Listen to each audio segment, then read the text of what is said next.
നമസ്കാരം. നോക്കാം ഇന്നത്തെ പ്രധാന വാർത്തകളും തലക്കെട്ടുകളും എന്തൊക്കെയെന്ന്. ഇന്നത്തെ പത്രങ്ങളിലൂടെ ആദ്യം തന്നെ മലയാള മനോരമയാണ്. മനോരമയിലേക്ക് നോക്കുമ്പോൾ ആദ്യം തന്നെ കാണാൻ സാധിക്കുന്ന വാർത്ത, സ്മാർട്ട് സിറ്റി നൽകിയ ഭൂമി വീണ്ടെടുക്കാൻ KCB, തിരിച്ചു വേണം 100 ഏക്കർ എന്ന തലക്കെട്ടോടുകൂടി ഉള്ളൊരു വാർത്തയാണ്.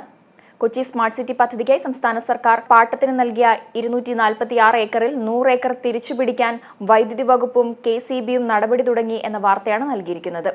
തൊട്ടരികിൽ Sanjeev Malhotra reserve bank governor ആയതിനെക്കുറിച്ചുള്ള വാർത്ത നൽകിയിട്ടുണ്ട്. താഴേക്ക് വരുമ്പോൾ PRDക്കും PR എന്ന തലക്കെട്ട് നൽകിക്കൊണ്ട് സംസ്ഥാന സർക്കാരിന്റെ PR പ്രവർത്തനങ്ങൾക്ക് പബ്ലിക് റിലേഷൻസ് വകുപ്പ് മാത്രമേ ഉള്ളൂവെന്ന മുഖ്യമന്ത്രിയുടെ വാദത്തെ ഖണ്ഡിച്ച് PRDയും PR ഏജൻസികളെ നിയോഗിച്ചെന്ന വിവരം പുറത്തുവന്നു എന്ന വാർത്തയാണ് നൽകിയിരിക്കുന്നത്. ഇനി മറ്റൊരു വാർത്ത നോക്കാം. പുതിയ തുടക്കം, തീരാ സങ്കടങ്ങൾ കടന്ന് ശ്രുതി എന്ന തലക്കെട്ട് നൽകിക്കൊണ്ട് വയനാട് ഉരുൾപൊട്ടൽ ദുരന്തവുമായി ബന്ധപ്പെട്ട ഒരു വാർത്ത നൽകിയിട്ടുണ്ട്. വയനാട് ദുരന്തത്തിൽ അച്ഛനമ്മമാരും സഹോദരങ്ങളും അടക്കം 9 കുടുംബാംഗങ്ങളെയും പിന്നീട് പ്രതിശ്രുത വരനെയും നഷ്ടപ്പെട്ട പെൺകുട്ടിയാണ് ശ്രുതി. ശ്രുതിയെക്കുറിച്ചുള്ള വാർത്തയാണ് നൽകിയിരിക്കുന്നത്. തൊട്ട് താഴെ നഷ്ടങ്ങളോട് പൊരുതി മഞ്ജുഷ എന്ന തലക്കെട്ട് നൽകിക്കൊണ്ട് ഒരു വാർത്തയും നൽകിയിരിക്കുന്നതായി കാണാം. കണ്ണൂർ ADM ആയിരുന്ന നവീൻ ബാബുവിന്റെ ഭാര്യയാണ് മഞ്ജുഷ. ഇനി ഏറ്റവും ഒടുവിലായി ഒരു വാർത്ത നൽകിയിട്ടുണ്ട്. ഷാജി N കരുണിന് JC ഡാനിയൽ പുരസ്കാരം എന്ന വാർത്തയാണ് നൽകിയിരിക്കുന്നത്. അടുത്ത പത്രം മാതൃഭൂമിയാണ്. മാതൃഭൂമിയിൽ വളരെ വിശദമായി ഏറെ പ്രാധാന്യത്തോടെ നൽകിയിരിക്കുന്ന ഒരു വാർത്ത എന്തെന്ന് നോക്കാം. പമ്പ അച്ചൻകോവിൽ വൈപ്പാർ നദീ സംയോജന പദ്ധതി, കേരളത്തോട് വീണ്ടും ജലച്ചതി എന്ന തലക്കെട്ട് നൽകിക്കൊണ്ട് കേരളത്തിന്റെ ശക്തമായ എതിർപ്പിൽ ഒരിക്കൽ തള്ളിയ പമ്പ അച്ചൻകോവിൽ വൈപ്പാർ നദീ സംയോജന പദ്ധതി തമിഴ്നാടിന്റെ സമ്മർദ്ദത്തെ തുടർന്ന് പുനർജീവിപ്പിക്കാൻ നീക്കം എന്ന വാർത്തയാണ് നൽകിയിരിക്കുന്നത്. അതിനെക്കുറിച്ചുള്ള വിശദമായ ചിത്രവും ഇതിനൊപ്പം തന്നെ നൽകിയിട്ടുണ്ട്.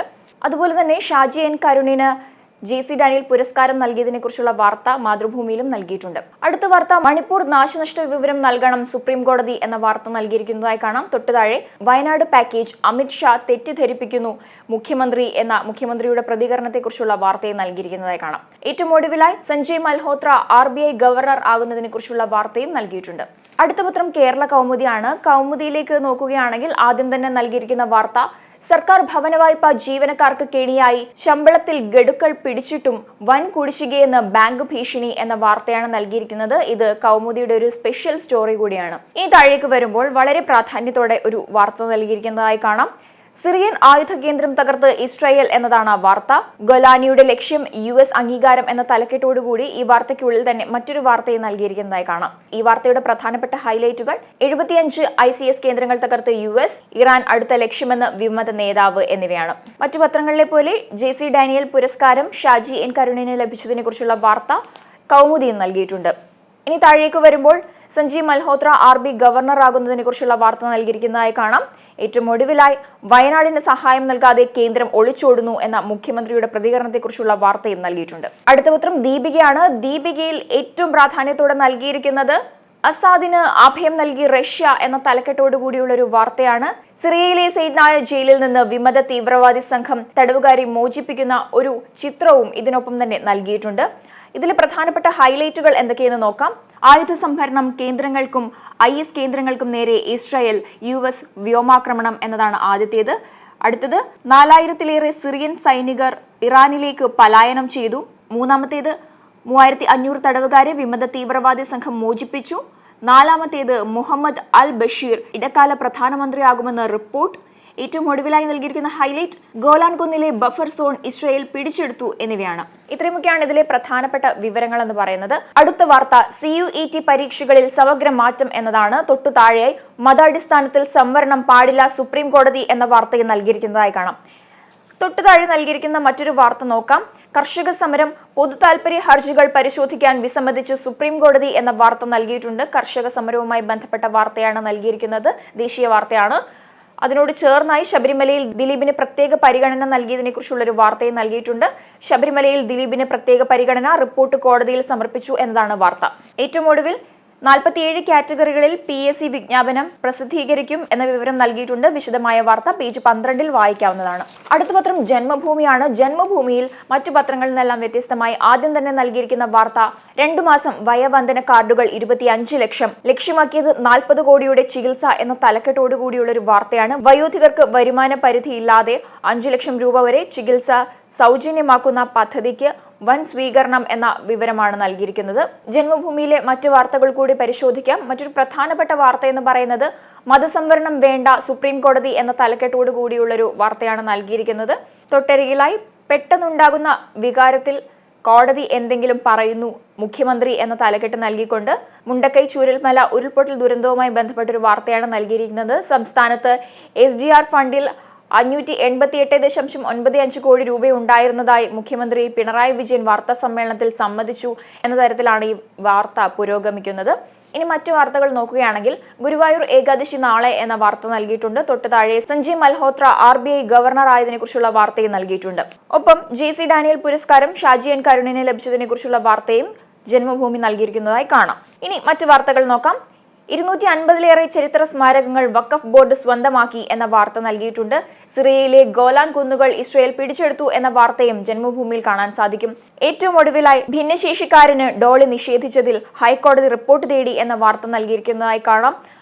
ഏറ്റവും അവസാനം കലോത്സവ നൃത്താവിഷ്കാരത്തിന് പ്രതിഫലം, നടിക്കെതിരായുള്ള പ്രസ്താവന മന്ത്രി പിൻവലിച്ചു എന്ന തലക്കെട്ടോടുകൂടി സ്കൂൾ കലോത്സവത്തിന്റെ അവതരണഗാന നൃത്താവിഷ്കരണത്തിന് കുട്ടികളെ പരിശീലിപ്പിക്കാൻ പ്രശസ്ത നടി വൻ പ്രതിഫലം ആവശ്യപ്പെട്ടെന്ന വിവാദത്തിൽ മലക്കം മറിഞ്ഞിരിക്കുകയാണ് വിദ്യാഭ്യാസ മന്ത്രി V ശിവൻകുട്ടി എന്ന തരത്തിലാണ് ആ വാർത്ത നൽകിയിരിക്കുന്നത്.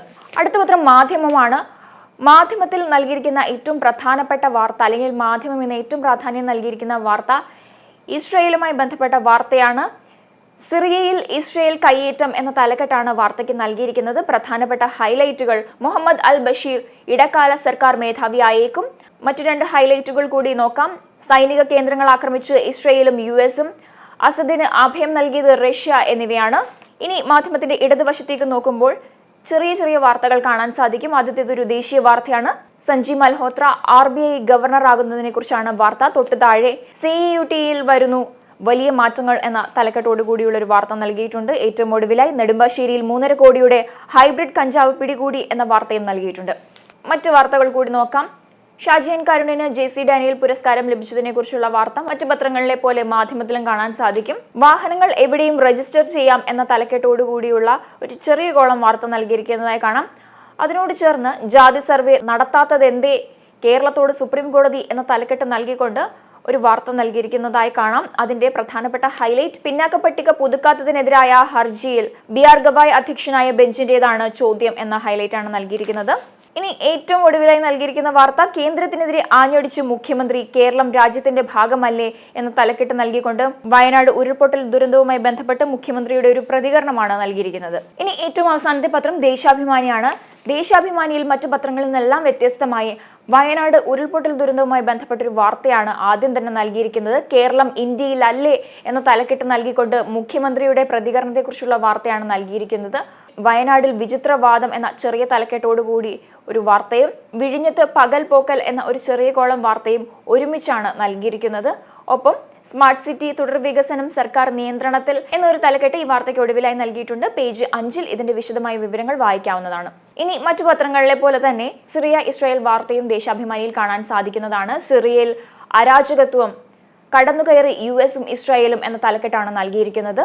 മറ്റു വാർത്തകൾ കൂടി നോക്കാം. ആരാധനാലയ നിയമം ഫലപ്രദമായി നടപ്പാക്കണം CPIM എന്ന തലക്കെട്ടോടുകൂടിയുള്ള ഒരു വാർത്ത കാണാം. അതിലെ പ്രധാനപ്പെട്ട ഹൈലൈറ്റ് എന്ന് പറയുന്നത് കീഴ്ക്കോടതികളുടെ നടപടികൾക്ക് വിരാമമിടാൻ സുപ്രീം കോടതി തയ്യാറാകാത്തത് ദൗർഭാഗ്യകരം എന്നതാണ്. ഇനി ഇതിന് ഒടുവിലായി CPIM ഇടപെടൽ ഹർജി നൽകി എന്ന തലക്കെട്ട് നൽകിയിട്ടുണ്ട്. അതിന്റെ വിശദമായ വിവരങ്ങൾ പേജ് 7-ൽ ലഭ്യമാണ്. ഇനി മറ്റു പത്രങ്ങളിലെ പോലെ JC ഡാനിയൽ പുരസ്കാരം ഷാജി N കരുണിന് ലഭിച്ചതിനെ കുറിച്ചുള്ള വാർത്തയും ദേശാഭിമാനിയിൽ കാണാൻ സാധിക്കും.